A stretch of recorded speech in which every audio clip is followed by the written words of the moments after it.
Terima kasih Pak Andi, silakan boleh memimpin daripada sesi pada pagi hari ini. Ya, oke, terima kasih Meta.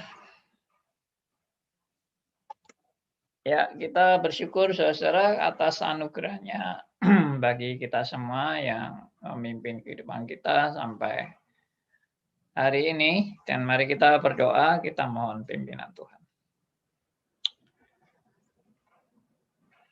Bapa yang di surga, kami datang kepada Tuhan, kami ucap syukur dan terima kasih karena anugerah-Mu. Kami bersyukur karena kesempatan yang Tuhan berikan kepada kami untuk kami belajar bersama firman Tuhan. Kami serahkan ya Tuhan semua sarana-sarana yang dipakai, baik Zoom, baik YouTube, maupun aplikasi radio RMC, biarlah semuanya boleh menjadi alat-alat Tuhan untuk pelebaran kerajaan Tuhan. Terima kasih Engkau memberikan kami anugerah-Mu ya Tuhan, karena tanpa anugerah dan tanpa Tuhan mencelikkan mata rohani kami tidak mungkin juga bisa mengerti kebenaran firman-Mu. Kami serahkan doa kami dan seluruh waktu ini dalam nama Tuhan kami Yesus Kristus, Tuhan dan Juru Selamat kami yang hidup. Amin. Oke, saudara, kita akan membuka bahan yang dari Katekismus Heidelberg. Ya.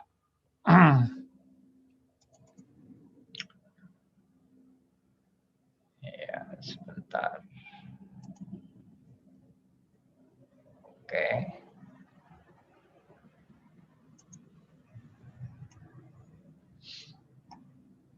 Ya, kita sudah sampai ke minggu ke-17, bahan dari minggu ke-17.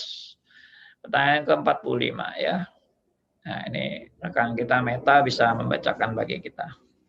Saya bacakan pertanyaan ke-45 dari Katekismus Heidelberg. Apa manfaat kebangkitan Kristus bagi kita?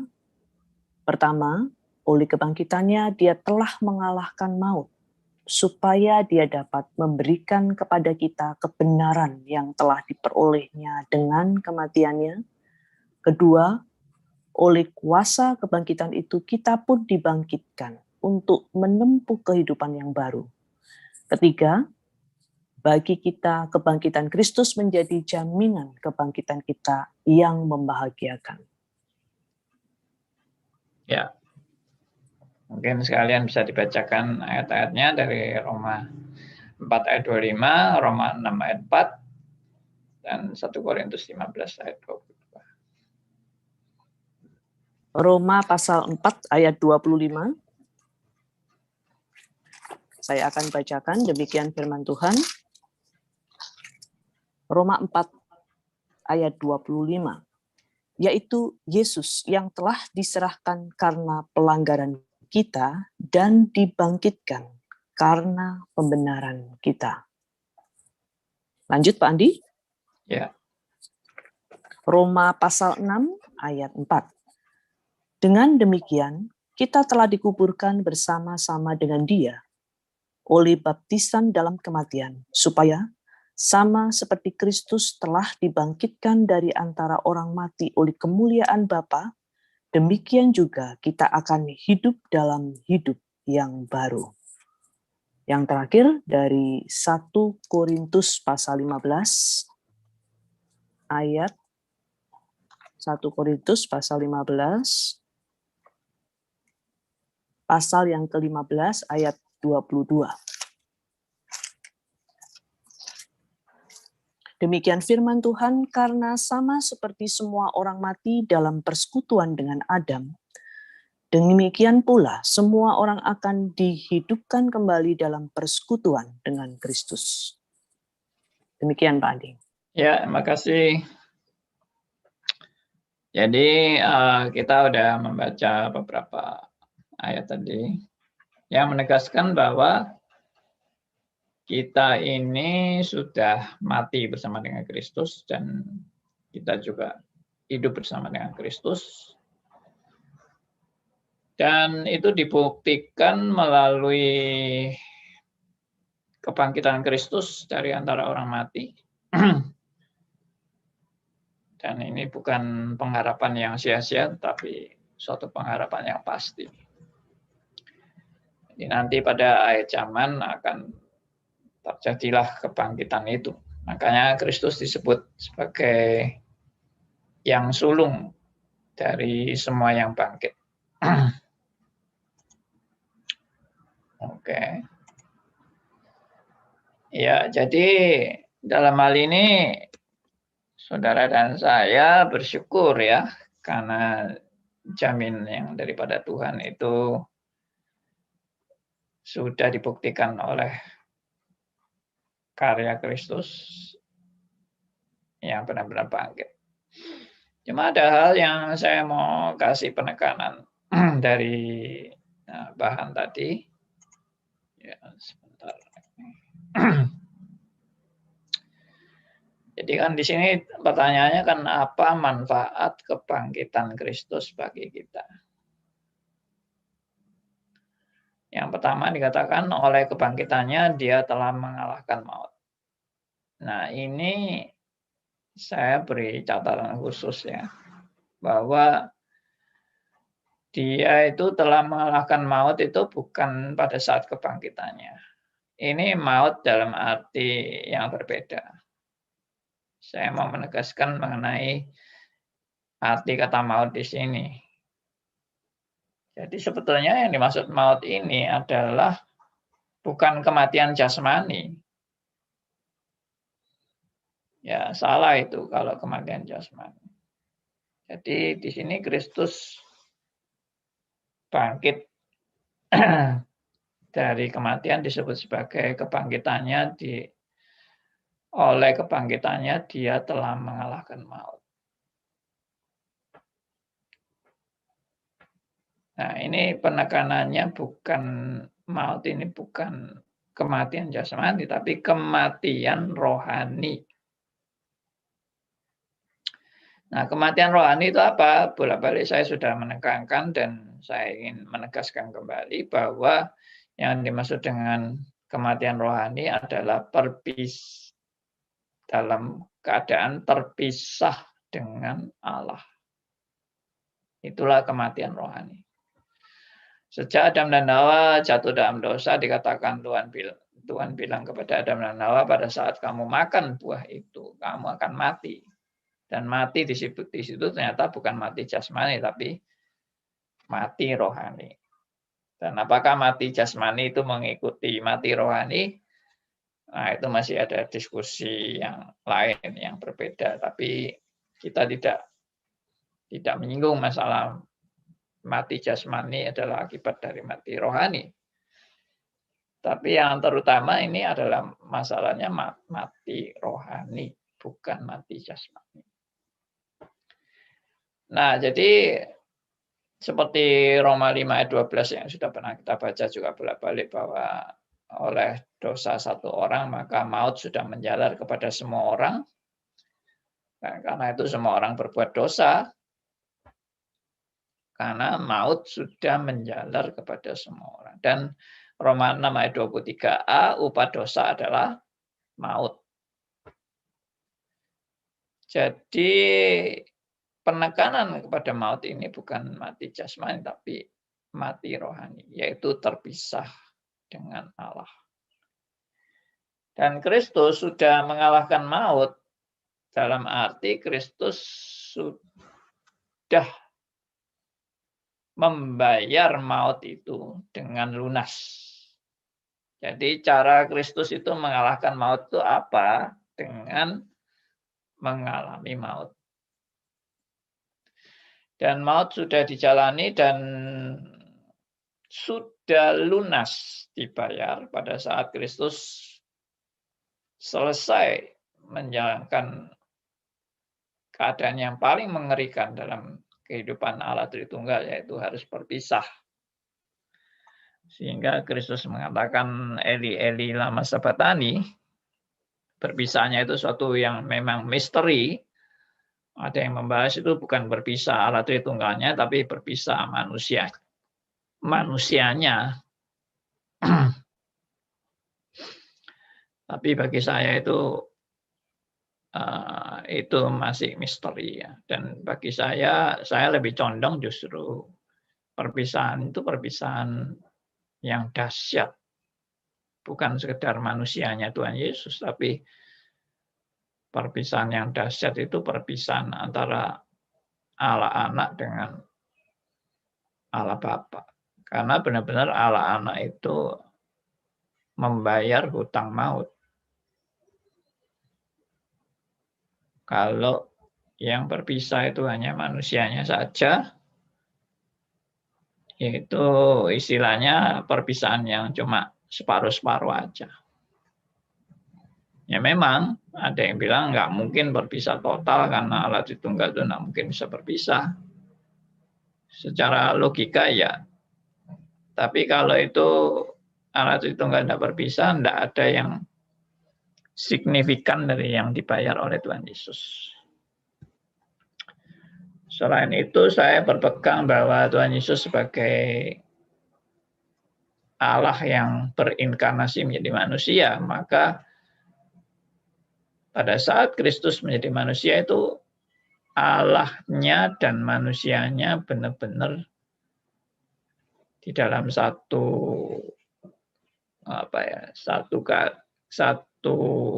tubuh Kristus. Ya, bahwa Kristus itu waktu menjadi manusia ya, dia juga manusia, dia juga Allah. 100%. Allah sejati dan manusia sejati, dan itu tidak bisa dipisah-pisah. Makanya perpisahan Kristus dengan Allah itu juga baik manusianya, baik Allahnya. Kalau ada yang bilang, oh enggak mungkin.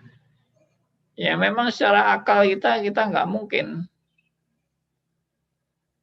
Tapi apa arti maut bagi Kristus kalau dia cuma sekedar manusianya yang berpisah, Allahnya masih nyaman-nyaman aja. Nah, itu yang bagi saya misterinya di situ. Oke ya. Jadi kapan mengalahkan maut? Ya waktu sudah selesai 3 jam itu. 3 jam masa gelap. Jadi bagi saya masa gelap itu adalah gambaran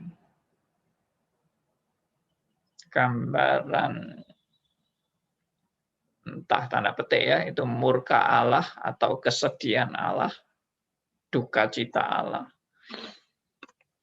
atau ketidakrelaan Allah menghadapi kedahsyatan perpisahan itu, dan sebagainya itu banyak satu keadaan daripada keberadaan Allah yang nggak bisa diungkapkan secara manusiawi. Nggak bisa. Karena itu sudah pergumulan yang benar-benar ilahi. Saya lebih condong mengatakan itu pergumulan ilahi daripada itu hanya pergumulan manusiawi. Karena manusia Kristus itu tidak punya kemampuan untuk melakukan hal-hal yang bernilai kekal. Karena tubuh manusianya juga fana, dan Kristus sebagai manusia juga mengalami keterbatasan, ya, keterbatasan dalam ruang dan waktu, dan dia tidak bisa maha ada juga secara manusiawi. Jadi dalam hal ini tentunya karyanya bukan karya manusia, karyanya adalah karya ilahi dan manusia yang menjadi satu. Nah ini sedikit tanggapan saya, meskipun bisa aja dianalisa secara ilmiah begini begitu, ya toh Kristus ada 2 roh, ada manusiawi, ada ilahi. Ya bagi saya simpel aja. Itu Kristus benar-benar mengalami maut. Dan dia sudah berdamai kembali dengan Allah. Karena itu dia mengatakan, Bapa, kepadamu kuserahkan nyawaku. Sudah selesai. Dan sudah selesai itu pun diucapkan Tuhan Yesus. It is finished. Berarti sudah. Dia sudah mengalahkan maut pada saat sebelum menyerahkan nyawanya. Ya, it is finished dulu kan. Sudah selesai. Bapa, kepadamu kuserahkan nyawaku. Langsung nyawanya kembali kepada Bapa. Oke, saya harap ini jelas dan tidak membingungkan, karena banyak orang Kristen yang masih nggak ngerti kebenaran tentang maut ini. Dipikir maut itu kematian jasmani, dan Tuhan Yesus bangkit itu mengalahkan maut, mengalahkan kematian jasmani. Nah, kalau begitu buat apa bangkit kalau dia sudah mengalahkan maut di kayu salib? Kebangkitannya itu mengkonfirmasi. Ya, mengkonfirmasi yang pertama penggenapan nubuatannya. Yang kedua bahwa dia betul-betul Allah yang berkuasa, yang tidak dikalahkan oleh kuasa kematian jasmani. Tidak dikalahkan. Ya. Jadi tapi poin utamanya bukan kematian jasmani itu yang mau dikalahkan oleh Tuhan Yesus, tapi kematian terpisah dari Allah itu. Dengan kemenangan dia sudah mengalahkan keterpisahan dengan Allah, ya kematian jasmani dengan sendirinya sudah bukan masalah lagi.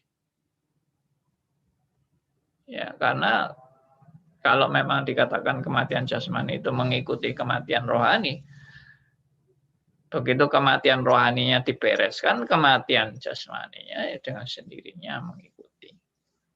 Nah, jadi itu bukan suatu hal yang paling fokus. Fokusnya bukan kematian jasmani, fokusnya itu kematian rohani. Nah, saya harap ini jelas ya. Bolak-balik ini saya sudah menekankan kebenaran ini juga di pembahasan mengenai Getsemani, seri Getsemani. Saudara bisa lihat tuh di YouTube, di Stris Ngagel, channel Stris Ngagel, di playlistnya. Ya, banyak orang yang masih juga belum paham melihat YouTube ini. Ya, kalau Anda masuk ke YouTube, Anda masuk ke channelnya Stris Ngagel. Ya, Stris Ngagel, lalu masuk ke channelnya, subscribe. Kemudian setelah masuk, lalu ada daftar playlist. Saudara klik playlist, baru setelah playlist itu saudara lihat, wah ini daftar daripada video-video yang sudah diupload di YouTube, video-videonya Stris Ngagel. Ya, jadi saudara bisa lihat lengkap di pembahasan mengenai Getsemani. Saudara bisa cari di situ, di playlist itu judulnya Getsemani, itu ada 6 seri pembahasan mengenai Getsemani. Oke, lanjut. Supaya dia dapat memberikan kepada kita kebenaran yang telah diperolehnya dengan kematiannya. Ya, kematiannya ini juga saya artikan bukan kematian jasmani, tapi kematian rohani. Ya, ada yang bilang mungkin kematian jasmani dan rohani dua-duanya merupakan suatu rangkaian. Ya, oke lah, rangkaian, tapi tetap fokusnya kematian rohani. Itu. Kalau Anda tidak mengerti tentang maut, Anda nggak mengerti tentang kematian rohani. Dan Anda selalu fokusnya kepada kematian jasmani. Kalau kematian jasmani itu yang sudah dibereskan oleh Allah, saudara dan saya juga tidak perlu mengalami kematian jasmani lagi hari ini. Sama seperti kematian rohani sudah dibereskan oleh Tuhan, kita tidak lagi mengalami kematian rohani. Tapi kematian jasmani ini masih kita alami. Tapi itu sudah juga bukan merupakan hukuman kematian jasmani itu. Kematian jasmani ini adalah anugerah justru. Ya, sekali lagi, kematian jasmani itu justru anugerah, bukan kutuk dan bukan yang menjadi ketakutan bagi kita. Seharusnya menjadi kebahagiaan karena tugas kita selesai di dunia dan kita akan dijemput oleh Tuhan Yesus dan kita akan hidup bersama dengan Allah Tritunggal dan juga bersama dengan saudara-saudara seiman yang sudah mendahului kita dalam kebahagiaan yang tak terhingga. Itu kematian jasmani. Jadi tidak ada kata kematian itu sial, kematian itu apes, kematian itu kutuk, kematian itu hal yang mengerikan. Tidak ada itu bagi orang percaya. Ya, jadi apa saja bisa membuat kita mati, entah sakit, entah kecelakaan, entah kejahatan, dibunuh dan sebagainya. Ya, entah sebagai martir, dibakar hidup-hidup, dipotong kepalanya dan sebagainya. Semua boleh terjadi kematian, tapi tidak. Hal itu justru bukan merupakan kekalahan. Kematian itu justru sarana kita bisa bertemu dengan Bapa. Indah kan? Kita bisa bersama dengan Tuhan Yesus di surga selama-lamanya. Oke, yang kedua dikatakan oleh kuasa kebangkitannya itu pun kita dibangkitkan untuk menempuh kehidupan yang baru. Nah, menempuh kehidupan yang baru karena kuasa kebangkitannya. Jadi memang kuasa kebangkitan Kristus ya memang menunjukkan bahwa Kristus benar-benar adalah Allah dan kuasa kebangkitannya itu yang membuat saudara juga mempunyai kehidupan yang baru. Ya, kita pun akan dibangkitkan. Kita pun dibangkitkan untuk menempuh kehidupan yang baru. Kehidupan yang baru ini ya setelah kita di dalam Kristus kan. Itu kehidupan baru. Bukan kehidupan yang masih berganjang dalam dosa atau kehidupan dalam kebutaan rohani. Ya, kehidupan yang terpisah dari Allah. Tidak. Kehidupan baru itu kehidupan berdamai dengan Allah. Itulah keindahan daripada pemeliharaan Tuhan dan karya keselamatan Allah bagi saudara dan saya. Ketiga, bagi kita kebangkitan Kristus menjadi jaminan kebangkitan kita yang membahagiakannya. Nanti kelak kita akan mengalami kebangkitan tubuh dengan tubuh mulia, yaitu tubuh surgawi, dan itu akan membawa saudara dan saya di dalam suatu keadaan yang sempurna tanpa cacat. Tubuh kebangkitan kita adalah tubuh mulia, dan itulah proses kemuliaan yang pada puncaknya dalam kehidupan saudara dan saya.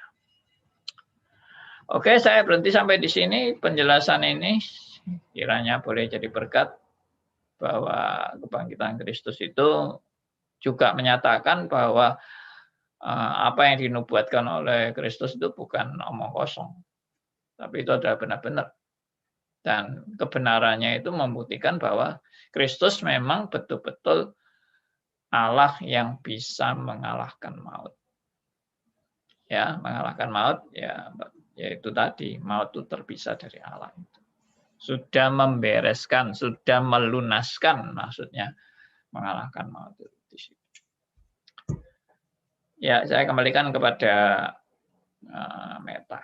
Ya, terima kasih Pak Andi untuk penjelasan singkat yang mendalam sekali menurut saya di LMC Today pada hari ini tentang Katekismus Heidelberg pertanyaan nomor 45.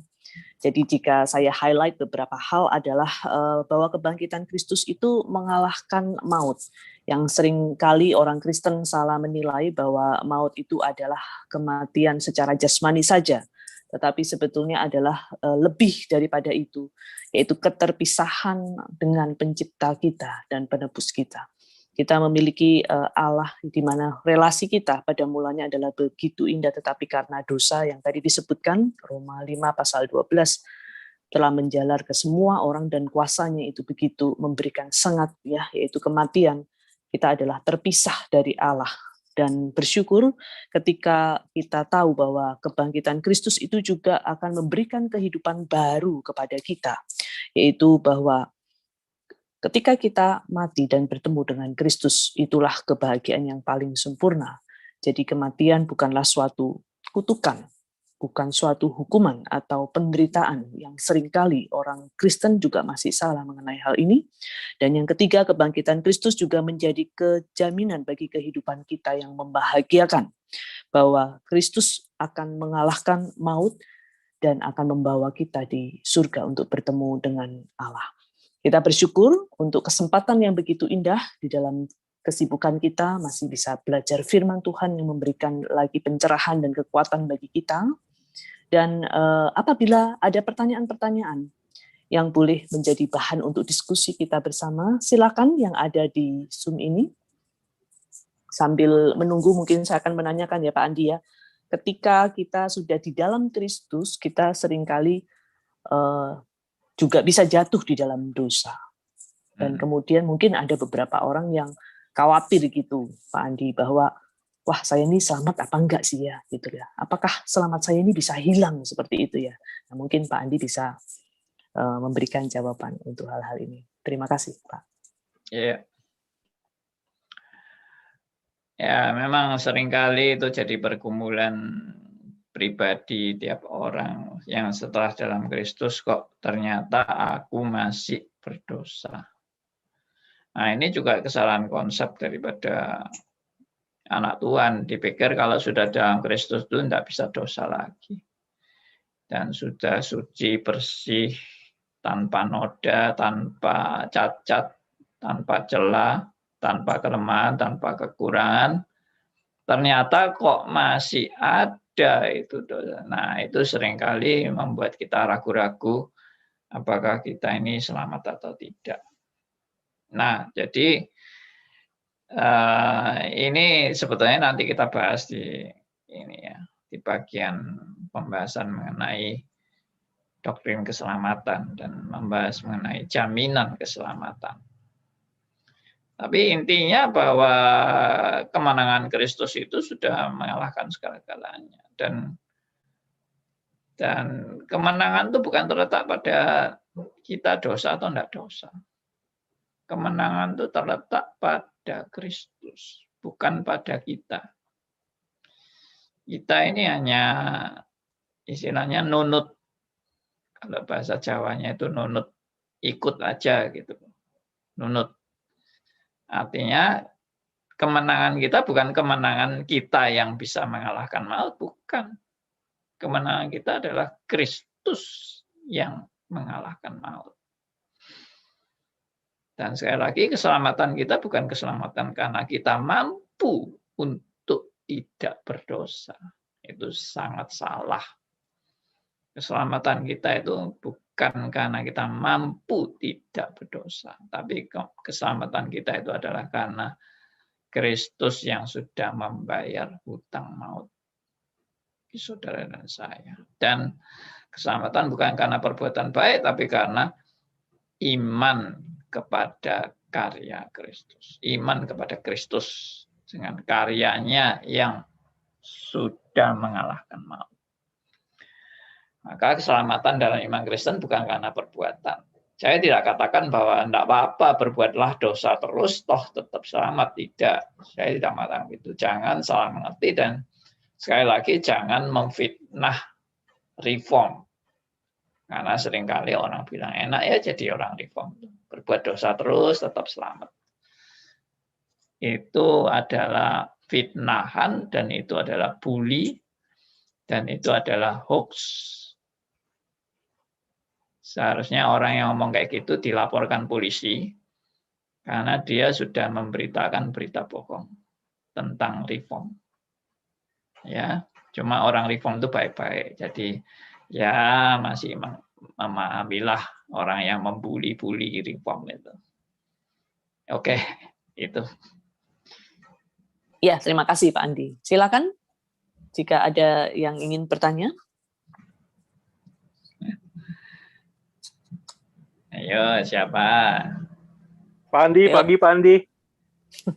Ya, silakan Ya, Pak Theodor. silakan. Ya, Pak Andi, tadi poin Pak Andi itu menarik sekali, Pak. Karya Kristus itu membuat kita berdamai dengan Allah. Ya. Tapi kenapa, Pak? Seringkali ada gap terlalu jauh, kita kan justru juga adalah membawa damai di tengah-tengah dunia. Kita sudah berdamai dengan Allah, tapi kita seperti ada gap yang jauh, Pak. Belum sepenuhnya bisa membawa damai di tengah-tengah dunia, Pak. Ya. Nah, kira-kira itu gimana, Pak, langkah konkretnya agar kita boleh menjadi pembawa-pembawa damai gitu, Pak? Makasih, Pak, ya. Ya, makasih. Pertanyaan bagus. Jadi Kristus sudah membawa damai dan memberi kita berdamai dengan Allah. Tapi kenapa kok kita ya istilahnya sebagai orang Kristen hadir di tengah dunia, kita seringkali tidak mampu untuk membawa damai di bumi ini. Nah, tentunya ini berkaitan dengan kesaksian sebagai orang percaya. Saudara dan saya memang dipanggil untuk bersaksi. Dan bersaksi ini, kesaksiannya apa? Kesaksiannya bahwa Allah sudah mengutus Kristus untuk membawa perdamaian antara manusia dengan Allah. Itu beritanya. Jadi yang dimaksud dengan orang Kristen hadir membawa damai, itu sebetulnya hal yang paling inti adalah kita membawa berita perdamaian. Berita perdamaian adalah berita perdamaian di mana manusia yang tadinya terpisah dari Allah, sekarang sudah diperdamaikan dengan Allah. Itu berita pertama.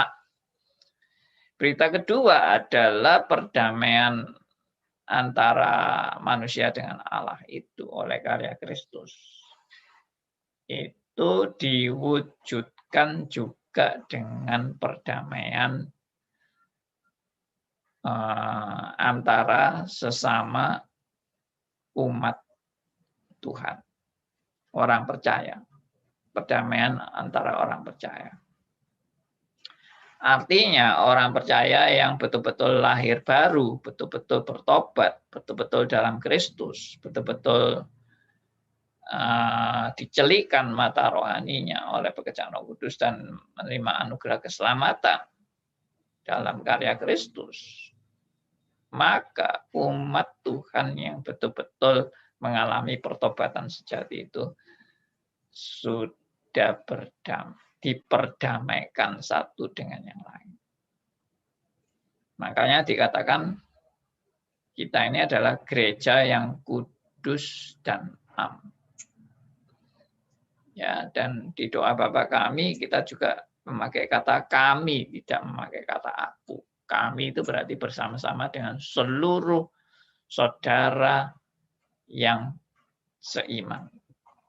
Ya, saudara yang semua saudara-saudara dalam Kristus yang sudah bertobat. Jadi itulah bentuk perdamaian yang sejati antara anak-anak Tuhan. Tapi memang di dalam keadaan gereja yang masih kelihatan ini, itu tidak terdiri dari anak-anak Tuhan saja kan. Gereja yang kelihatan ini juga terdiri dari anak Tuhan dan bukan anak Tuhan. Dan juga gereja yang masih dibatasi oleh organisasi, peraturan, strategi, tata tertib, termasuk ada politik-politik dalam gereja. Jadi ini memang kadang-kadang menjadi menjadi kotoran dalam gereja. Itu adalah trik-trik manusia dalam bergereja dengan politik-politiknya, ya, yang masih ada karena memang kita masih hidup di dunia. Jadi inilah penghalang-penghalang perdamaian yang tadi dimaksud oleh Theodor. Antara umat percaya aja juga akhirnya terpecah belah oleh organisasi gereja, peraturan gereja, oleh doktrin juga. Ya, banyak orang yang akhirnya anti doktrin, anti organisasi gereja, anti peraturan-peraturan dalam gereja, katanya itu yang menyebabkan perpecahan. Tapi salah ya, itu enggak benar. Seharusnya peraturan gereja itu kalau dijalankan dengan baik dan benar itu justru akan mempersatukan umat percaya. Doktrin itu kalau juga dijalankan dengan benar dan tepat juga akan mempersatukan umat percaya. Hanya masalahnya banyak penyelewengan dalam doktrin, banyak penyelewengan dalam organisasi gereja, banyak penyalahgunaan dalam jabatan-jabatan gerejawi. Itu yang menyebabkan menjadi terdistorsi. Ya, perdamaian itu menjadi terdistorsi. Jadi ya itulah yang harus dijalani memang. Karena tidak ada gereja yang sempurna di dunia ini. Ya, kita kalau mau melihat semua ini ya kita kecewa juga dan kita kadang-kadang tidak mau ke gereja gara-gara melihat gereja yang tidak sempurna. Ya, tapi Anda mau cari gereja sempurna di mana? Selama di dunia ini Anda mau cari gereja sempurna di mana? Ya, tidak ada juga. Ya, kalau toh ada, ya itu ilustrasi yang pernah diberikan oleh seorang hamba Tuhan. Kalau toh ada gereja yang benar-benar sempurna, dan Anda menemukan gereja sempurna itu, lalu begitu Anda masuk gereja itu, langsung gereja itu jadi tidak sempurna. Gara-gara Anda masuk di situ. Kenapa? Ya. Kenapa kok kalau ada gereja yang sempurna yang Anda cari-cari, tapi begitu Anda masuk gereja itu, langsung gereja yang sempurna itu jadi tidak sempurna. Gara-gara Anda masuk. Pak Andi, karena saya juga tidak sempurna, Pak. Nah, itu. Jadi karena begitu kita masuk gereja yang sempurna, langsung gerejanya tidak sempurna karena kita orang yang tidak sempurna yang masuk di situ. Dan memang tidak ada orang yang sempurna. Ya, jadi maklumlah kalau perdamaian itu belum betul-betul terwujud seperti yang diimpikan oleh Theodor. Ya, jadi kita jalani aja dengan tetap hati kita berpaut kepada Allah, itu aja. Dengan menyadari juga kita bukan orang sempurna, ya, dan kita semua sedang diproses oleh Tuhan. Ya itulah perjuangan. Jangan putus asa, jangan pesimis, jangan skeptik. Akhirnya tidak mau berjuang apa-apa, akhirnya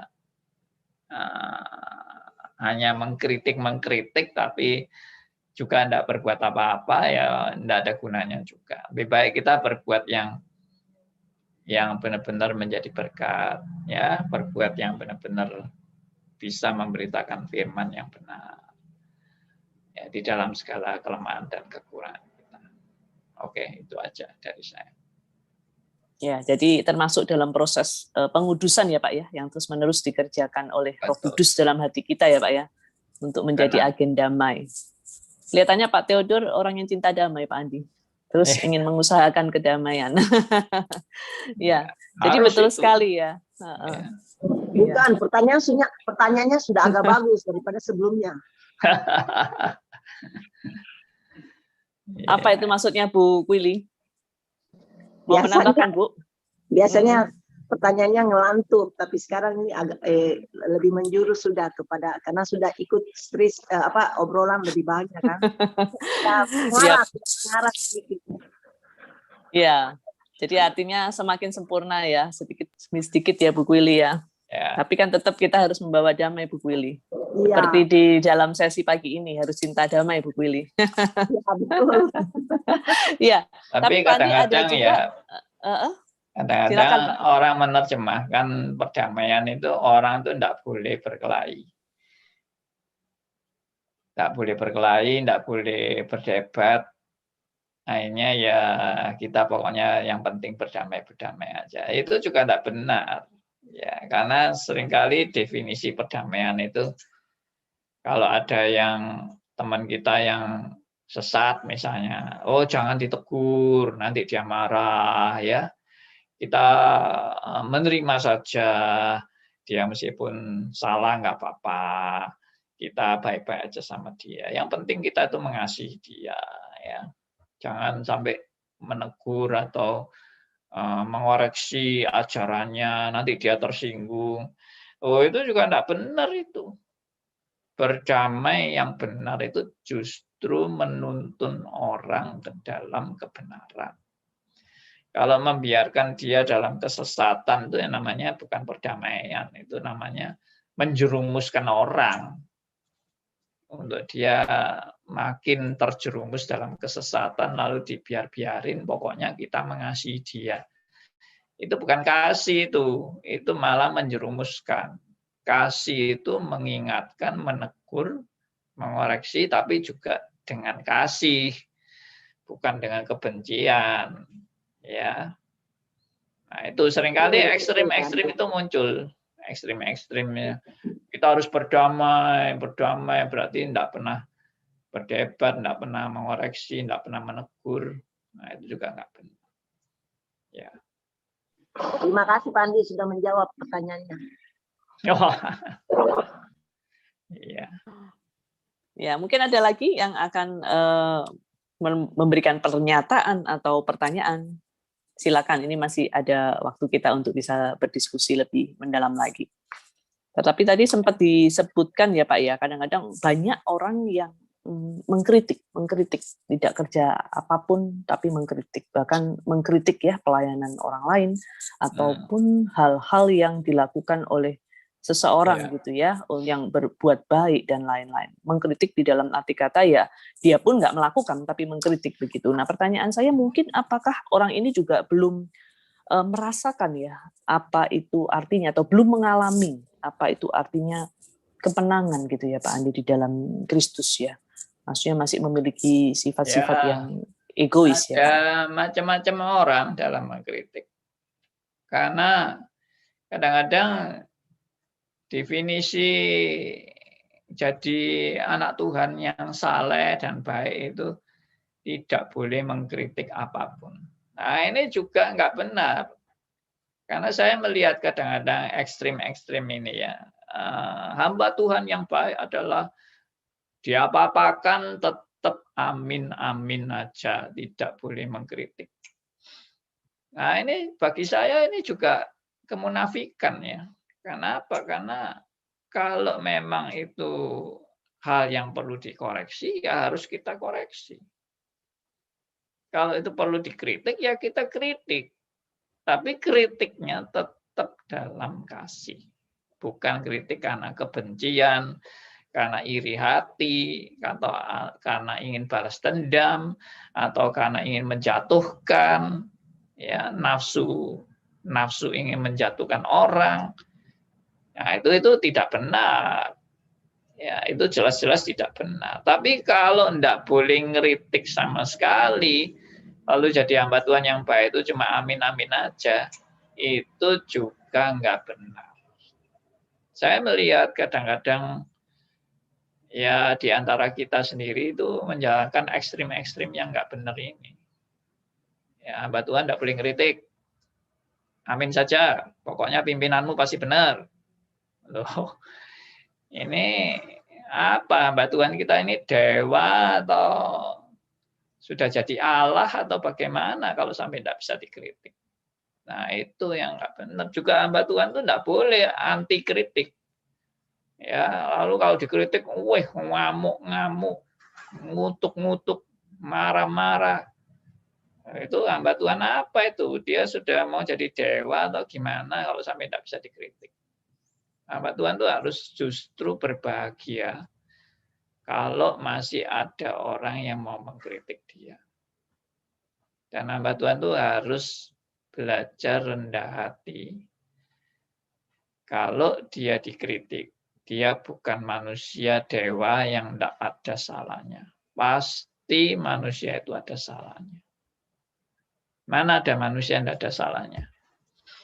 Ya, tapi kalau orang-orang memang ada penyakit yang cuma mau cari kesalahan orang, itu ya penyakit juga yang nggak benar.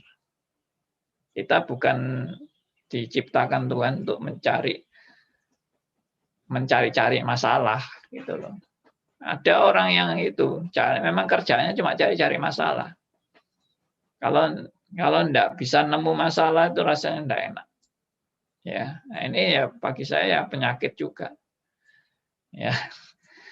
Jadi wah semua dicari masalahnya, semua dicari apa kelemahannya, kekurangannya. Namanya manusia itu ya pasti ada kelemahan kekurangan.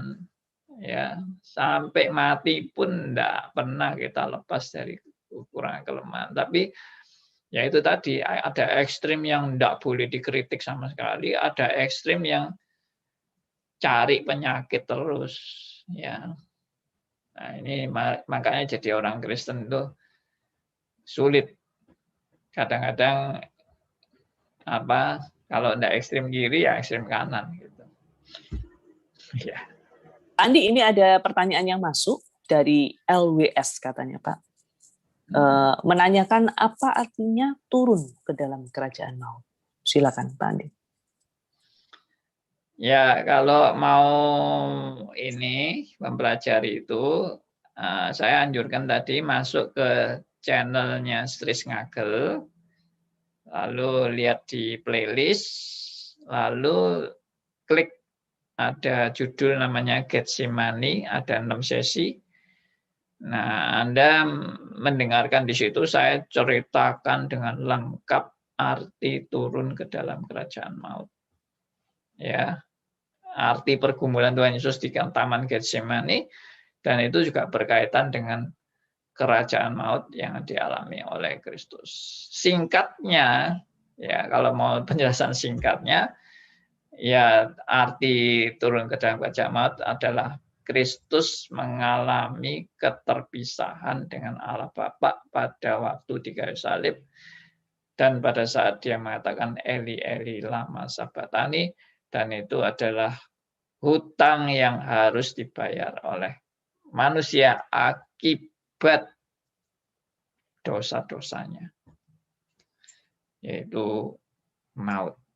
Ya, hutang manusia kepada Allah yang akibat dosa itu adalah maut, dan maut itulah yang dialami Kristus di kayu salib. Ya, itulah maksudnya turun ke dalam kerajaan maut. Jadi saudara jangan pikir kerajaan maut itu suatu tempat yang mengerikan, yang penuh dengan siksaan-siksaan, lalu ada iblis-iblis di situ. Itu semua itu dongeng omong kosong.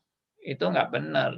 Yang dimaksud turun ke dalam kerajaan maut pada saat Kristus disalib itu adalah Kristus mengalami keterpisahan dengan Allah.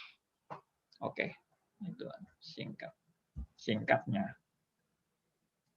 Ya, terima kasih Pak Andi. Mungkin ada satu pertanyaan terakhir sebelum Pak Andi akan memberikan kesimpulan dari apa yang kita pelajari pada hari ini. Silakan. Ya, sudah. Ya. Sudah bertanya Pak Adi. Sudah selesai Pak. Sudah kehabisan pertanyaan. Ya, silakan Pak Andi dilanjutkan untuk kesimpulan pada hari ini. Ya, oke. Ya, kita bersyukur saudara-saudara ya bahwa Kristus itu benar-benar bangkit.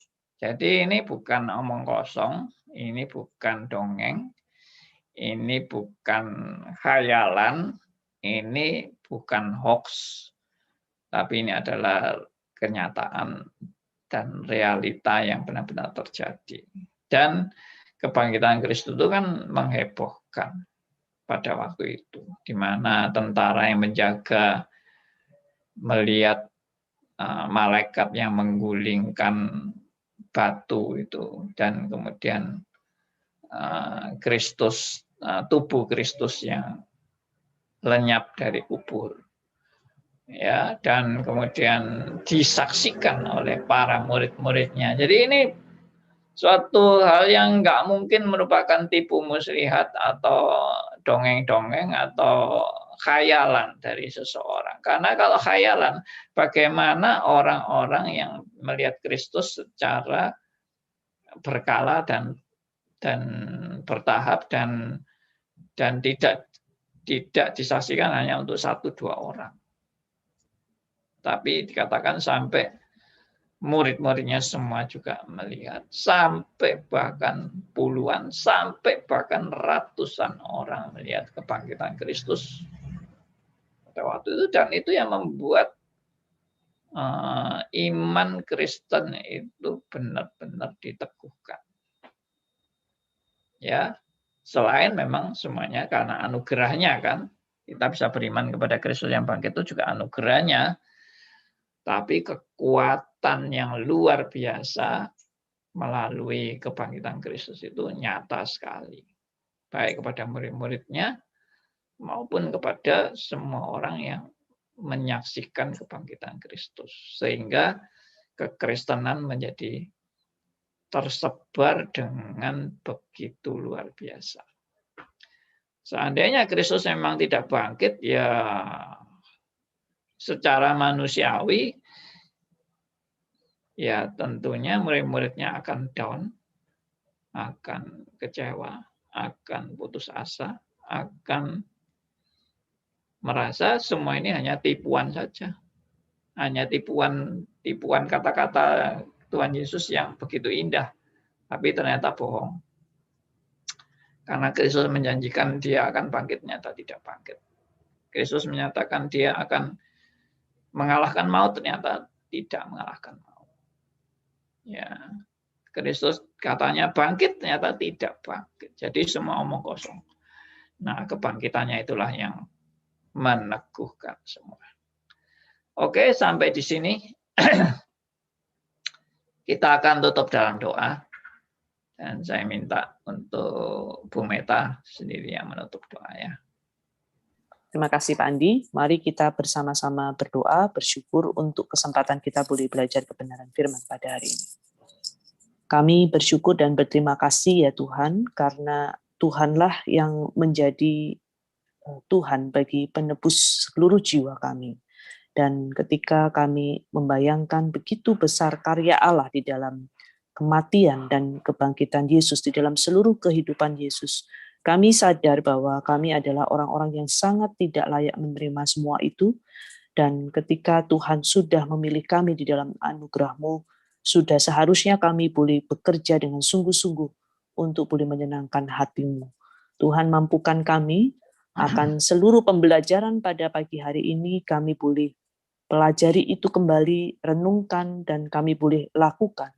Karena kami ingin menjadi teladan-teladan hidup bagi orang lain seperti apa yang Tuhan telah teladankan di dalam kasih dan penebusan-Mu sendiri. Pimpin Tuhan untuk setiap daripada acara RMC Today di hari Selasa maupun di hari Kamis boleh tetap menjadi berkat bagi sekalian yang menyaksikan secara langsung atau siaran tunda. Dan kami juga bersyukur untuk hamba-Mu, Bapak Pendeta Andi Halim, yang terus Engkau masih memberikan kesehatan dan pimpinan sehingga boleh menyampaikan kebenaran-Mu dengan sungguh-sungguh.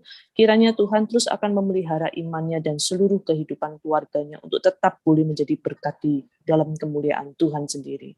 Dan kami juga berdoa untuk setiap orang yang ada di Zoom ini yang dengan setia. Kiranya Tuhan yang terus akan memberikan kepada mereka hikmat-Mu, pengertian-Mu, untuk terus mencelikkan mata rohani kami. Terima kasih ya Tuhan atas seluruh berkat-Mu pada hari ini. Di dalam nama Tuhan kami Yesus Kristus kami sudah berdoa dan mengucapkan syukur kami di hadapan Tuhan. Amin. Amin. Terima kasih ya Pak Andi. Oke, terima kasih.